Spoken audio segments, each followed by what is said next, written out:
Welcome to Generations, my friends. Kevin Swanson here. And since the 19th century, the state has made concerted progress towards violating the family jurisdiction. This marks another first in the history of tyrannical governments. The totalitarian paternalistic state, first imagined by Plato, was finally actualized over just the last 200 years, and the experiment has ended in a Frankensteinian monstrosity. God was more to be trusted than Plato and Rousseau concerning matters of the state. God never entrusted civil governments with the authority to regulate such things as home births, vaccinations, education, sexual education, ownership of defensive weapons, and on the list goes. You know, it's interesting. When the Colorado legislature attempted an expansion of the compulsory attendance law several years ago, we were there. And one family law judge speaking in favor of the legislation, he testified that all of Colorado's children belong to us. And our response was, no, they don't. But you see, these perspectives really follow on the ideology of the original socialist philosopher, Jean-Jacques Rousseau, who insisted that the state has a claim upon the child from birth. And the German dictator Adolf Hitler agreed. He told German parents, quote, "Your child already belongs to us. What are you? You will pass on. Your descendants, however, now stand in the new camp. In a short time, they will know nothing else but this new community." Okay, that's about my best Hitler representation. That's as good as it gets. American states incorporated the compulsory attendance law between 1852 and 1918 as what I would call the foremost abridgment of family freedoms. Almost every nation in the world followed suit, turning the children of each nation over to the control of the state. And friends, this clearly contradicts the authoritative word of God, which has placed the paideia of children, the training and teaching of children, under the jurisdiction of fathers, Ephesians 6:4.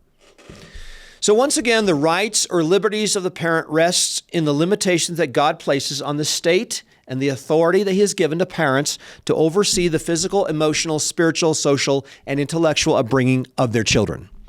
But increasingly, family freedoms have become important for Christians, conservatives, homeschoolers, and those who would rather the tyrannical state not kidnap their children, subscript their daughters into the military, and disrupt their families in other ways. And that's why I believe that fleeing a country or running away from a country, expatriating from a country or state or whatever, has everything to do with family freedoms. These are the foremost political concerns for Christian families today. The decision to flee, okay, for most Christians, and I'll add most conservatives, at least those who are family friendly and have families, their concern will rest on some of these factors. And by the way, some states are better than other states on these. Home birth, midwifery legalization, medical freedoms, vaccinations, exemptions for homeschools, registration of children with government on birth, or education that's compulsory, the age envelope of the attendance law, mandatory kindergarten, homeschool legalization. See, these are important to families. How about the degree of regulation on homeschools? Tax credits? How about the female draft? If they had drafted my daughters, if they drafted your daughters, would you leave the country? How about anti-spanking laws enforced? How about degree of investigations, confiscations of children over medical issues, etc.? How about kids being forced into abortions, transgendering surgeries without parental consent? How about that? That important to you? Is that important to the average parent? Yeah. Mandatory sex ed in schools without parental opting out or consent? Yeah. Parental control of the kind of teaching allowed, religious freedoms. Can the child go to a church? Can you disciple a child about matters like sinful sexuality? Can you do that kind of thing legally in Canada, in America? How about family law relating to the Christian faith of fathers or mothers in divorce cases? How about family physical safety issues? Is that important to you? That you can actually defend your parents, your parents, yeah, but your wife, your children as well? Well, friends, these things are super, super important. So at root, we absolutely must dispense with the compulsory attendance law. That's the first. Why? Because this is the fundamental violation of the jurisdiction of the family, dating back to Jean-Jacques Rousseau, Fichte, and the other revolutionary philosophers of the 18th and 19th centuries. If freedom will survive anywhere in the modern socialist world of big governments, we absolutely must get rid of the compulsory attendance laws, period. Now, I want to suggest that this is possible. Did I say that? Well, of course I said it. Because with God, all things are possible. But let me give you a couple of data points. Data point 1. The Gallup survey on confidence in institutions here in America has shown a steady decline in support for public schools, dropping from 56% in the 1970s to 29% in 2025. And here's the second data point. The percentage of American school-age kids attending public school has steadily slipped from the 90s, 90% in 1980, to 83% in 2025. And let me repeat that one more time. The percentage of American school-age kids attending public schools, okay, government-funded schools, has steadily slipped from 90% to 83% between 1980 and 2025. Significant progress. What is that? 70% improvement. And no thanks to private schools, by the way. It's a steady 10% of the population availing themselves to private or Christian schools, but all thanks to God and the homeschooling movement that ratcheted up from 0% to 7% between 1980 and 2025. And that, my friends, has made all the difference in the world for freedom, for family freedoms, and for any other kind of freedom. Because if you can release a family from control of the state over their kids over 18 years of their life, you might have a shot at saving liberty or any other kind of freedom over the years to come, somewhere in the world. Now, I have projected that 80%, we're at 83% right now, 83% public schooled, 17% homeschooled / private schooled. I'm suggesting 80% is the tipping point. If we can just get 3 percentage points, 3 more percentage points, if we can get to a concerted minority, tipping points become large enough to change behavior or norms at 80%. Typically, if you want cultural shifts, adoption of innovations, and a disproportionate influence on the majority, you still have to make it to 20% on average. For any kind of social change, you've got to make it to 80%. We're 3% off that right now. Now, is there a downside to obliterating the compulsory attendance law? Well, Horace Mann, the father of modern government schools and compulsory school attendance for this country, he wrote these memorable words almost 200 years ago. Now, this was the vision of the great philosopher kings of the utopian state. Here it is. Now, ready for this? Here's the quote. Horace Mann, okay? When education shall be trained to wield its mighty energies for the protection of society against the giant vices which now invade and torment it, against intemperance, avarice, war, slavery, bigotry, the woes of want, and the wickedness of waste, then there will not be a height to which these enemies of the race can escape, whom it will not slay. Meaning, we'll take care of all crime, all uneducation, et cetera, et cetera. It will all be taken care of if we can get to the point of putting public education in place in this country. Okay, well now, after almost 2 centuries of experiments with this Pelagian worldview and these fruitless attempts to reform the character and nature of man, the results are nothing less than appalling. No rationally thinking person would attribute any success to this experiment. Okay, illegitimacy rates are the highest in the history of this country, increased from 1% to 40% in the U.S. since he wrote those words, and rising from 7% to 51% in the U.K. over that period of time. Well, I guess we didn't get rid of illegitimacy. By 2014, still 21% of Americans were illiterate, in that they were unable to successfully determine the meaning of sentences and relatively short texts to locate a single piece of information or complete certain simple forms. Well, before the compulsory attendance laws were in place for all 50 states, only 9% of Americans were illiterate. That's not progress. That's not progress. Rates of drunkenness, drug addiction, mental illnesses, illiteracy, poverty, worse than ever before. Drunkenness affected 10% of the U.S. population in the 1840s, compared to 17% now on illicit drugs, 22% of the population heavy drinkers. Only 0.08% of the U.S. population was confined to institutions for mental problems in 1880. Today, nearly 17% of Americans are kept on psychotropic medication. In the early 1800s, anywhere from 3 to 7% of families in New England towns were recipients of public or private welfare to get by. Today, 49% of American families receive some kind of welfare. At the turn of the 20th century, 9% of Americans, I said, were illiterate, now 28%. That's not progress. And by the way, I have the footnotes for this in my new book, Under God. All that to say, the explosion of social welfare and public education programs of the 20th century has resulted in far worse conditions. The experiment has totally failed. Government-funded education, government-oriented solutions for social problems, they'll never work. So let's get the state out of education entirely. And folks, I believe our day is coming. It's almost here. Just hang in there, folks. Just a few more podcasts, a few more books, a few more homeschooling conferences, a few more intro seminars for homeschoolers. I've done 300 intro seminars and 500 conferences so far over the last 27 years. Just a few more. We need another 3%, and we will have a concerted minority, and that will be the tipping point, God willing. Today, Bradley Pierce from Heritage Defense on this edition of Generations.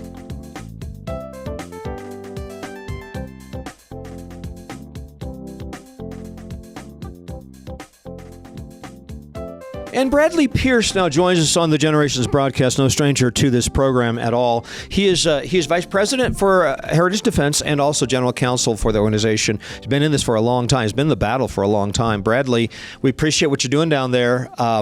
Welcome to the program. Hey, thanks very much for having me. It's great to be on again. Family freedoms. You know, I mean, wow, this is huge. This is, I believe, the primary battle for liberty in the 21st century. This is it. This is ground zero for fighting back from some of the control and some of the big government socialism that's dominating every part of society today.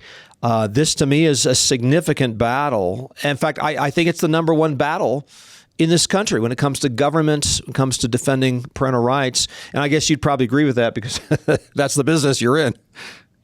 Absolutely. I mean, that's why we exist as an organization, is to defend families. You know, family is the fundamental building block of society. It's the first institution that we see God create in Genesis, husband and wife, and then bringing forth children. And so everything, if the family falls, then societies fall, churches fall. Everything falls around. And so we've got to be defending the biblical family. Yeah, and you and I have been talking about putting together something of a parental rights index, much like you have freedom indexes as it affects things like gun rights, as it affects, economic issues, et cetera, et cetera. Heritage Foundation has theirs. There are a number of freedom indexes about, but what I envision is that we put together something of a parental rights family freedom index. I can't think of anything more important to the average family in America than that they have freedom from the imposition of the state upon their decision making when it comes to health issues, et cetera. And you've seen my list of the things that I think are important. Right. Yeah, we have a number of those things actually even right now on our Heritage Defense website. It's available for free. You don't even have to be a member, heritagedefense.org. We have, for all 50 states in America, we have the laws of all those states on a whole over 24, and we're adding more all the time, parental rights issues. Mm-hmm. We grade them from A to F. And so we have that for all the states, and we're adding more issues all the time. A lot of the issues, that you've mentioned to me as well, we're going to be adding to that. And then, like we've discussed as well, we want to make something that's not just domestic, right? Not even just America, but internationally, be able to grade and have an index for that across the world. I ran into a family. I was speaking at a church in England, and I remember we were at the fellowship meal after the church service, and the guy right across the table from me said he had escaped from Scotland. I said, "What, you escaped from Scotland?" He said, "Yes. The gendarmes were about ready to kidnap my kids." And I don't know what it was, some minor issue, probably relating to homeschooling. I can't remember exactly what the issue was. But he said it came to the point at which they were either going to have to leave the country or lose their kids. And I'm telling you, Bradley, these situations exist around the world. And every God-fearing child-loving family in the world is going to need a survey like this to know where to go for any kind of refuge from the tyranny that absolutely dominates places like Sweden, England, France, et cetera, et cetera. It's just Germany, obviously. But I think this is number one. I think this is bigger than guns. This is bigger than taxes. Losing your children, that's significant. That's something parents everywhere are concerned for. Right. Exactly. Well, if they can take your children away, then they own the future generations from then on. And then if they can even not just take your children, like maybe you still have physically possess them, but if they can remove them from you being the primary discipler of your children, and they can place those children in the disciple-making, factories of the government, and prevent you from educating them yourselves, or control how you're educating them and what you're educating them about, then they can control the future. And so we've got to resist that. Let me throw you my wish list. The things that I would like to see on a Freedom Index for something this critical for families. I'm talking about tens of millions of families around, if not hundreds of millions of families around the world. Education, compulsory attendance law. We'll talk about that later on. Mandatory kindergarten, female draft, anti-spanking laws, degree of investigations, confiscations of children over medical issues, forced abortion, or allowing abortion or transgendering without parental consent for your teens. Mandatory sex ed in schools without parental opting out or consent. Parental control of the kind of teaching allowed for the children. Religious freedoms. Can your child go to church? Can your child exempt themselves from discipleship in the areas of homosexuality? Family law relating to the Christian faith of father or mother in divorce cases. Family physical safety issues, child tax credits, marriage tax penalties. What stands out for you in this list? I mean, what are the do or die issues do you think parents are facing in states or countries around the world today? I mean, obviously education is very high on that list. Spanking laws, being able to obey God, when it comes to disciplining our children, that's obviously very, very high. On that as well. But then medical issues, those are really extremely high because, if they can control, your child's access to medical care, really they can get you to do anything, because if they can say, well, your child can't get this medical care unless you agree to this, I mean, you'll do anything, to save your child's life. Or if they say, you have to do this in order to get this, you can't have private funding. It's got to be socialist funding. And then we have control, then they can, that's right. A lot of leverage over families. And so all of what you mentioned are very, very important. Well, you think of the two England cases. I can't remember the names of the children. There are these two England cases in which the families were all signed up to socialist medical care, and then it was the Supreme Court of England that called the shots on whether that child would live or die. And the parents, they wanted to escape the country. They wanted to get into Italy. They wanted, exempt themselves from their child getting killed by the system. And they could not exempt themselves. They were stuck. Both children, as I recall, were eventually killed, because the parents just absolutely did not have any parental right to make a decision relating to the medical care of their respective kids. I seem to remember. I'm trying to remember the name of that one as well. Yeah. It was maybe 4 or 5 years ago. Yeah. Mm-hmm. But again, that just goes to show you that scary. Exactly. Very super scary. What are the most serious violations of family jurisdictions going on in the states today? I'm sure you're plugged into a lot of these cases. You get them through Heritage Defense. And by the way, folks, you can sign up to the Heritage Defense as your attorneys to defend you in parental rights cases in any state across America today. So remember that, heritagedefense.org. But what are the most serious violations of family jurisdiction that you've seen in this country? I mean, certainly the transgender issue has been a really big one lately. It seems overall across the country like that's getting better, but probably there's a lot of states where it's still really bad and maybe even getting worse in some states. But we've dealt with a few cases along those lines, and then there was one case that we did a brief on. It was not a heritage defense family, but a case we went to the U.S. Supreme Court about a child that was, decided that they wanted to be a bit different gender. The parents were not affirming that. The parents were saying it was because of their Christian beliefs. They could not, affirm a lie or do something that is harmful to their child. And the courts ultimately, kept that child, would not return that child because the parents were not affirming as they defined affirming. And because they said the child, would be suicidal if they did. And so they kept that child. The child was 16 years old, and they kept that child for 2 years until the child turned 18. Wow! And that's the Supreme Court that happened in the States. Decided not to do that. That happened in the States. Yes, that was in Indiana. Oh wow! And the U.S. Supreme Court did not. A lot of us were urging them to hear the case, and they would not. And so that's still the settled law for right now in Indiana. All right, friends. The encroaching tyranny is absolutely nightmarish. Absolutely nightmarish at this point, unless we apply ourselves full court press on defending parental rights. I mean, this is huge, absolutely huge. And of course, I believe that we as Christians, conservatives, freedom lovers, those who believe that rights and liberties are formed specifically on the laws of God and the jurisdictional boundaries that God has laid out in His Word for the family, for the church, for the state. Now, I believe that we need to go root and branch on this one. And so in my opening comments, you may have heard them, I stated that we need to abolish the compulsory attendance law. Horace Mann's big idea from the 1830s was a bad idea, and it's time for conservatives and Christians everywhere to say this is the objective, to completely obliterate the compulsory attendance law. Now, Bradley, what's the downside?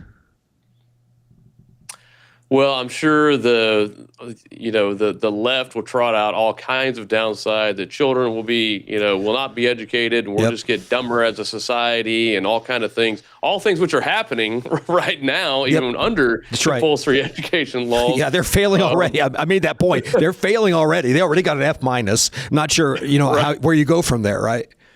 Exactly. But I mean, again, the biblical argument is very clear that parents have the jurisdiction and the duty and the responsibility to educate their children. And so, yes, failure to educate your child is a sin. Mm-hmm. That certainly, if parents are not doing that, that's something where, other believers in their church need to, exhort them, admonish them, maybe even discipline them. But we see nowhere that God delegates authority over the education of children to the government to make it a crime not to educate your children according to the government's dictates, according to their specific definition of what that education means and what that attendance means. We don't see that anywhere in Scripture. That's a complete violation of the family jurisdiction. I'll tell you a story. Okay, so this would have been 15 years ago. All right, so a couple comes into our church. They have a couple little kids, and they said they're going to homeschool their kids. And I said, well, why are you going to homeschool your kids? They say, well, let me tell you a story. We grew up in the Littleton School District here in the Denver metro area, okay? And we went through the whole program over 18 years. We got married as a young couple. We were attending a church in the local area, and we're about to have our first child. And so we thought, well, we need to be able to read a storybook to our children. And so they went down, they got a Dr. Seuss book or whatever, and they both looked at it and they couldn't read it. so they went down to their local church, and the local church says, here, we'll teach you how to read. So the local church took them by the hand, taught them how to read, and they said, well, if they were on special needs tracks through the Littleton School District over 18 years or 12 years or whatever it was. And they said, well, if the school district couldn't teach us how to read over 12 years, spending $640,000, we thought, well, you know what? We probably don't need it. Right. So, and my understanding is they're doing great. They have 7 or 8, 9 kids today, and they're doing great to this day. But anyway, the point I'm making is that, okay, so you do have families that struggle. Why can't local organizations that care about the families, and specifically within the church, come alongside and do the job. And they certainly can. It's the whole idea that, the private organizations and the charitable organizations have always been very good at this. And we can come alongside the poor and those who may have extra problems with reading or what have you, and we can teach them to read. So I still think it's very, very doable to obliterate the public schools, obliterate the government funding of education, get rid of the compulsory attendance law, and impose responsibility on the individual families to raise their children properly. Yeah, well, it's something we see this is in a whole lot of areas, but a lot of times the reason we have these kind of laws is because we, as members of the community, we say, well, I don't want to have any responsibility for my neighbor's child or for admonishing my neighbor or anything like that, but I still want them to do the right thing. So I'm going to, vote and support the government imposing my values upon my neighbor at the end of a point of a gun. And so, and then this is with a lot of things, right? With charity, well, I don't want to be responsible for being charitable, so I'll have the government force everyone else to be responsible for being charitable. That creates welfare. We have this, on a lot of different things, that it's whenever we give up our own personal responsibility to be responsible for ourselves and to have a share of responsibility in our community. That's whenever we give up that responsibility, that's when we also give up the freedom, and the government is all too eager to, say, hey, I'll be responsible, because with responsibility also comes authority, and the government, can't get enough of that. Well, there are forces certainly coming against home education. Home education has exploded around the globe. And as we mentioned in the introductory comments, privatized education has increased from roughly 13% of the population way back in the early 1980s to closer to 20% of the population in the year 2025. So there's been a 7 to 8% increase in the percentage of people that have taken up privatized education, and almost all of that is attributed to the rise of home education in this country. Australia now claims something like 45,000 homeschoolers. That's nothing like what we're at. We're between 3 and 4 million, probably somewhere around halfway through there. 3.5 million American children are being homeschooled, and that's up from roughly 2 million before the COVID years. So we're seeing certainly a significant increase in the number of families that are homeschooling in this country today. But there's been these signals. New South Wales Labor Party signaled that they're working on a ban on all home education and privatized education in New South Wales, which is one of the most popularized provinces in Australia. And here in America, there's some full court press on the part of the bad guys to try to limit homeschooling freedoms in this country. New Jersey lawmakers pushing a bill that would add registration, annual notice, evaluations, record keeping, and even a yearly health and wellness meetup with school officials. And that's for homeschool families. Also, Hawaiian lawmakers are considering bills that would require homeschool students to take state tests in person at public schools on a regular basis. So we have these attempts. Now, the Illinois attempt failed last year, but it's possible that some of these leftist states may pull off some heavy-duty restrictions this year. That's what we're hearing from Homeschool Legal Defense Association. Your thoughts on that? Yeah, we're seeing all of that. We're seeing, trying to get the camel's nose under the tent here, and it's already there in a lot of places, but trying to just have more regulation of homeschoolers. There's another bill in another state coming from a lot of these folks that would say, well, you cannot remove your child from a government school if someone has reported you to CPS. Oh, boy. And so it's like, wait a second. So now my freedom is dependent on someone making a report, right? Not a conviction or not anything affirmed, but simply a report can now keep me from removing my children, from a government school and homeschooling them. That bill, has not passed. Hopefully it will not pass. But those are the sorts of things that we're seeing all across the country, people trying to do that on their face seem like, oh, well, that's not that big a deal, but we know how these things work. One thing leads to another, and now there's government control of what you can teach your children or whether you can teach them at all. What do homeschool parents do? I mean, I think the typical homeschool family is thinking, well, homeschooling has been pretty much free in this country for at least 35 years, for at least a generation, maybe two. Therefore, we can just let things go. What would you tell them? I would tell them that, if you're not defending and fighting for rights, you're losing them.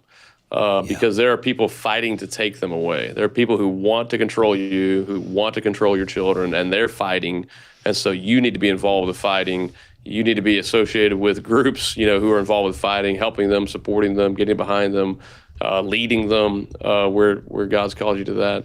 But if you're just saying, that's not going to happen in my state, it is. It's happening across the country, even in deep red conservative states. There's still efforts being made that if there's not someone there resisting them, then things are going to pass. The price of freedom is eternal vigilance. Exactly. Supposed to be Thomas Jefferson. Ronald Reagan said this in 1967. Freedom is never more than one generation away from extinction. We didn't pass it to our children in the bloodstream. It must be fought for, protected, and handed down for them to do the same. That's exactly right. And we see it biblically, right? Whenever one generation, parents do not pass on their values, their education to their children, the children turn back in times of war, right? Psalm 78. When the war comes, they're afraid. They don't know how to fight. They haven't been trained. They haven't been discipled. And that's what we need to be, as part of our children's education. They need to see us fighting these battles so that way they're then ready to fight these battles as well. What you're saying is we don't just pass on the values. We pass on the commitment to fight for those values from this generation to the next and then to the next. Otherwise, we will leave our children in prison camps and gulags. Right, exactly. Well, I appreciate what you're doing with Heritage Defense. Give us a little update on what's happening. You guys fighting some good cases? We are. We're grateful that, parents can call, who are members can call us immediately. Yeah. Even before social workers at the door, they can call us if they just have a question or they think something could turn into something, or maybe they're at the hospital and they're having a dispute with a doctor. And a lot of these cases, the very beginning is the most important time to get sound advice. There's a lot of emotions. And so that's why we started Heritage Defense in 2010, so that way people can call us and we can get involved very, very early. And so by the grace of God, we see tons of success in keeping families out of a lot of situations because we're able to get involved so early. Our membership continues to grow. And so we're blessed. We're very grateful for that. Bradley Pierce on this edition of the Generations broadcast, my friends. The website is heritagedefense.org. I just went there, heritagedefense.org, and you can sign up for an annual protection. So it's you sign up, you become part of the team of the thousands of families that are linking arms together in order to defend one another's parental rights around this country. And to sign up, just simply go to heritagedefense.org to defend your God-given parental rights of Christian homeschooling, family discipleship-based education. Well, friends, that wraps up this edition of the Generations broadcast. Thank you, Bradley, for joining us on Generations. Appreciate it. It's been great, as always. And please, folks, tune in again next time as we continue to lay down a vision for the next generation. This has been a production of the Generations Media Network. For more information, go to generations.org/media.